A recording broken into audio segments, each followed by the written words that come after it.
everybody. How you doing? Kit's in the kitchen again.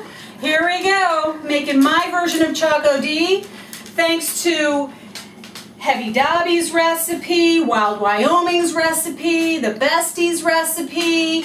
Now, I've tried as hard as possible to get rid of the crunch from your sweeteners in the Choco D. And what I've done is I take a half cup of heavy whipping cream, put it on the stove in a pan, turn it on, I don't know, just enough to heat it up. You don't want to cook it or anything like that. Just want to warm it so that all of the other stuff will blend in there. The stevia and stuff like that. First of all, before you put your heavy whipping cream on the stove, you're going to want to powder up your Truvia and your buttermilk, and I put a dash of salt. So in this little cup thing here, I have a 1/4 cup of Truvia, the powder, actually they're crystals, and 15 packs of vanilla stevia, and a dash of salt, and a teaspoon of buttermilk powder. That's care of Wild Wyoming, because she puts powdered milk in hers, and I couldn't find it. All I could find was buttermilk, so hence that's what I did.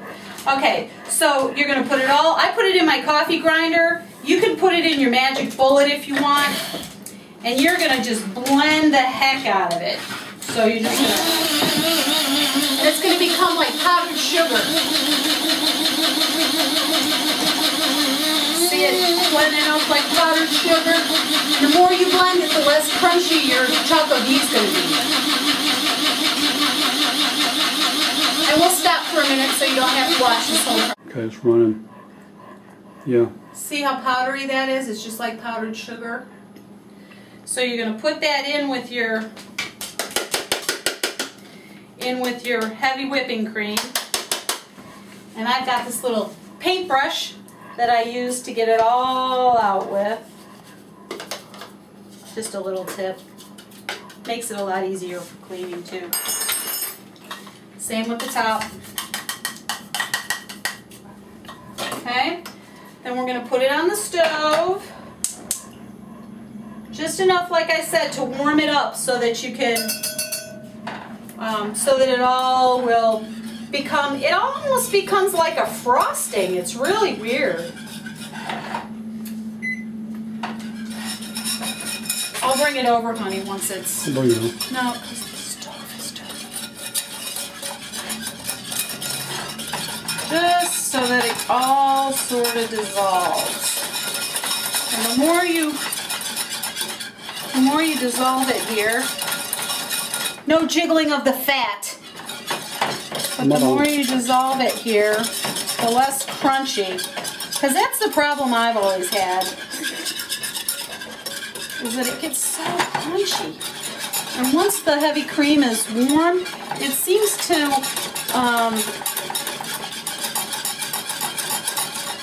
melt in a little better.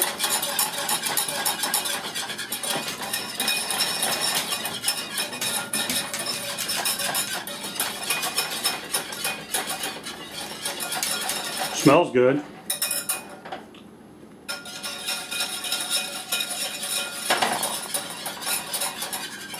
Can you see that? The lumps are gone. It's all nice and smooth as a baby's butt. Smooth now as I'm butter. going to set this back on here, actually, because what I like to do is I've pre-melted 1 cup of coconut oil. This is the coconut oil that I really like, and that's the one that I use for everything. Tastes really good. The mayo comes out better with it. And just a tip as a reminder to get this out of the jar, ice cream scooper, because it's so hard. That ice cream scooper makes it a lot easier. So I've already pre-melted that for, oh, I don't know, about 40 seconds. You can still have some white in there. You don't want it too hot or it won't turn out very well. This is cocoa powder. It's Hershey's cocoa powder. And you can put as much as you want. I like to put 3/4 of a cup of cocoa powder for 1 cup of coconut oil. That's my preferred, but everybody likes it a little different. So I put that in my oil, and I just stir, stir, stir until it's nice and chocolatey. That's the fun part. It's nice and chocolatey. See that? Nice and chocolatey in there. And then I take this with a little spatula, and this is the mixture of the heavy whipping cream and everything, and I just pour that on in.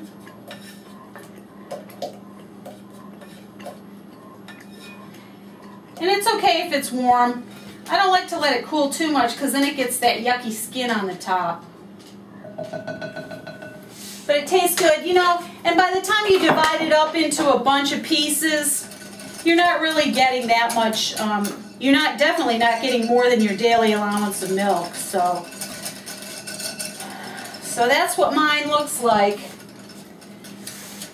once it's all done. You see how nice and that consistency is? Barely any ripples with the whipping thing. Okay, you can stop, honey. Show this. Is it good, Seamus? Mm-hmm. Yeah. We'll do it this way. Now, use these silicone molds because then they just pop right out when you're done. Okay? You don't have to grease them or anything. And I know because I've used a tablespoon before, each one of these molds holds 1 tablespoon. You should have no more than, well, technically no more than 2 tablespoons a day of Choco D. Now this is liquid enough that I can still pour it. So I think probably the best way is this way so that you can see. Now I just pour. Yum.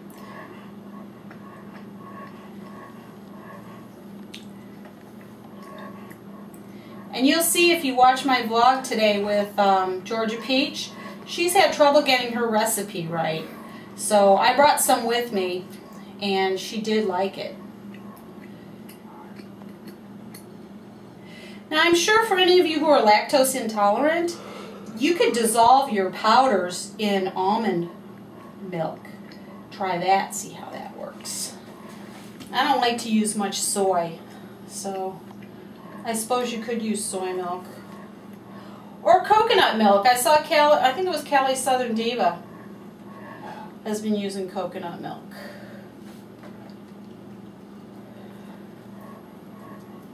Okay, I'm going to pour the rest of these and then I'll show you. We can turn it off for now. Okay, so then I just tap them a little just to make sure that they're good to go. Put them in the freezer. So I'm opening the freezer door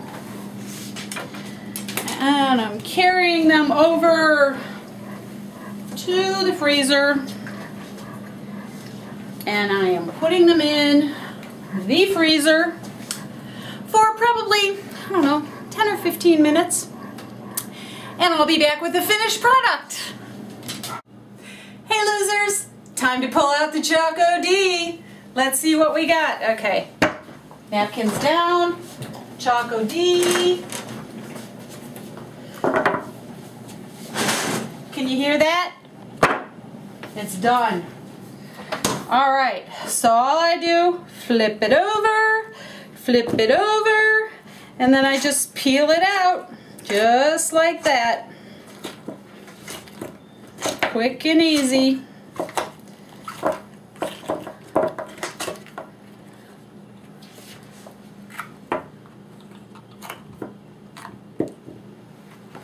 Look how pretty those are. Just look how pretty they are. And so yummy. And see all these crumbs? They're free, they don't count. They're all free.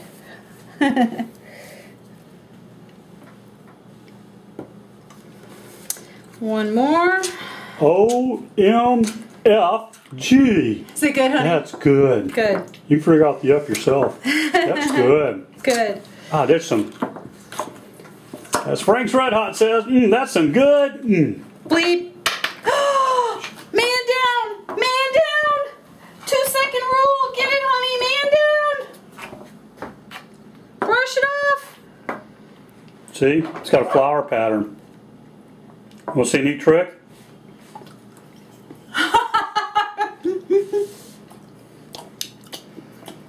Okay. Oh, damn, that's good stuff. And then I just put it in a plastic bag. Each one of those is 1 tablespoon. You can add cayenne pepper if you want to give it a little bit of spice. Some people crunch up their Melba toast or whatever you're using, your grissini bread or anything. Crunch that up and put it in there. Oh, there's so much you can do. Thank you, thank you, thank you, Delman. You are the best. Just remember, this also melts at room temperature, just like coconut oil. So if you take it with you to the restaurant when you meet up with a fellow HCGer and it's 80-something degrees outside, it's gonna melt in your purse or whatever you put it in. So just be careful. Enjoy, everybody. I'll post the recipe. Losers. Just shut up and eat.